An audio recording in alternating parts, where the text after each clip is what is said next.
Olha, todo mundo já ouviu falar de ressuscitação cardiopulmonar, a famosa RCP, certo? Mas será que a gente entende mesmo o que está em jogo? Nessa análise, vamos descobrir por que a qualidade da RCP é a linha que, literalmente, separa a vida da morte. E como alguns detalhes que parecem pequenos podem mudar absolutamente tudo.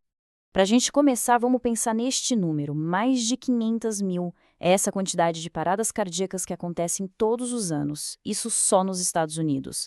É um número que assusta, né? E ele já dá uma ideia do tamanho do desafio. Agora, o número que realmente choca, menos de 15%. Essa é a taxa de sobrevivência, é muito baixa. A pergunta é, com tantas ocorrências, por que tão pouca gente sobrevive? É isso que a gente vai desvendar agora. Para entender por que essa taxa de sobrevivência é tão baixa, primeiro a gente precisa encarar a parada cardíaca pelo que ela realmente é, um problema de saúde pública e um problema letal. E aqui, a dimensão do problema fica ainda mais clara. Se a gente somar um monte de causas de morte bem conhecidas, vários tipos de câncer, acidentes de carro, até incêndios, todas elas juntas ainda matam menos do que a parada cardíaca. Isso só mostra o quanto um atendimento imediato e principalmente eficaz é crítico. Ok, para entender a solução, que é a RCP, a gente precisa primeiro entender o problema. E tudo começa com o funcionamento do coração. Dá para pensar nele como uma máquina incrível, com duas funções principais que precisam estar em perfeita harmonia. A primeira função é elétrica, que é como se fosse a faísca. O coração tem um marca-passo natural que gera os impulsos. A segunda é a mecânica, a bomba. Esses impulsos elétricos fazem o músculo do coração contrair e efetivamente bombear o sangue. Ou seja, a faísca dá o ritmo e a bomba executa a força. Uma não funciona sem a outra. Então, o que acontece quando esse sistema, que é projetado para ser perfeito, entra em colapso? É aí que a parada cardíaca acontece. Na grande maioria dos casos, a falha é elétrica. O problema mais comum se chama fibrilação ventricular. É basicamente quando o sistema elétrico do coração entra em pane. Em vez de um ritmo organizado, os sinais viam um caos, e os ventrículos, que deveriam bombear o sangue, só conseguem tremer sem controle nenhum. Essa citação descreve a cena perfeitamente.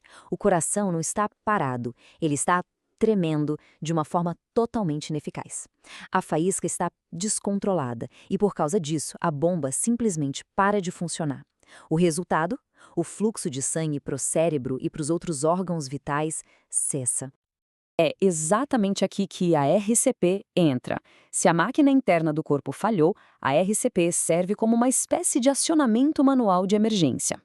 Mas aqui tem um ponto que é fundamental. Mesmo a RCP feita da melhor forma possível, é uma solução paliativa. Ela só consegue gerar uma pequena fração do fluxo sanguíneo normal. E o que isso significa? Significa que não existe margem para erro. Cada compressão, cada segundo tem que ser o melhor possível.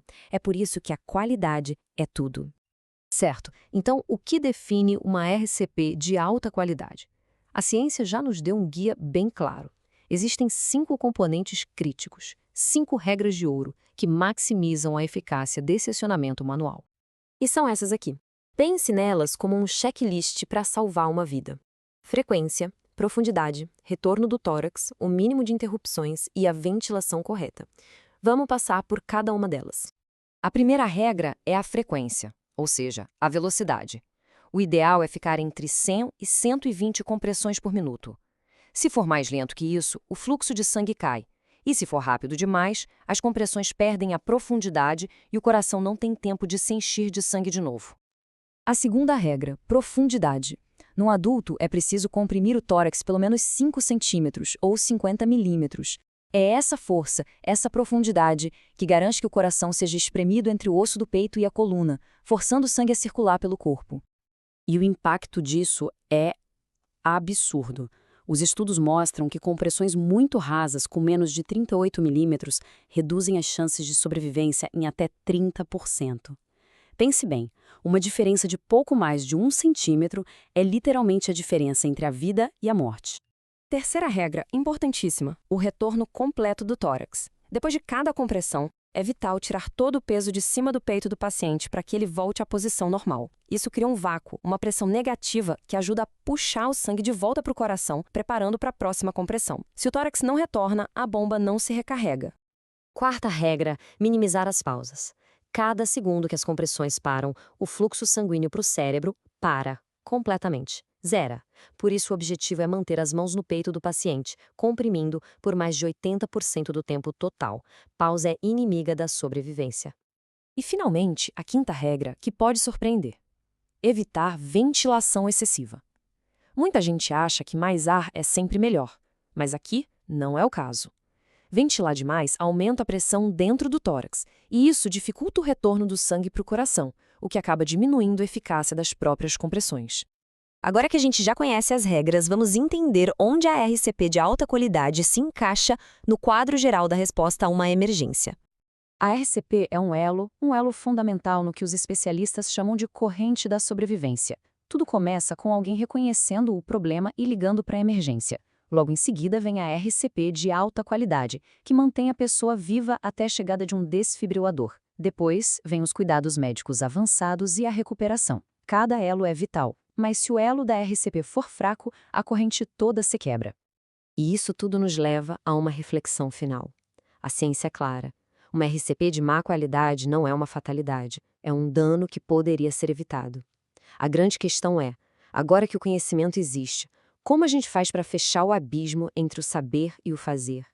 Como garantimos que a pessoa certa, na hora certa, faça da forma certa?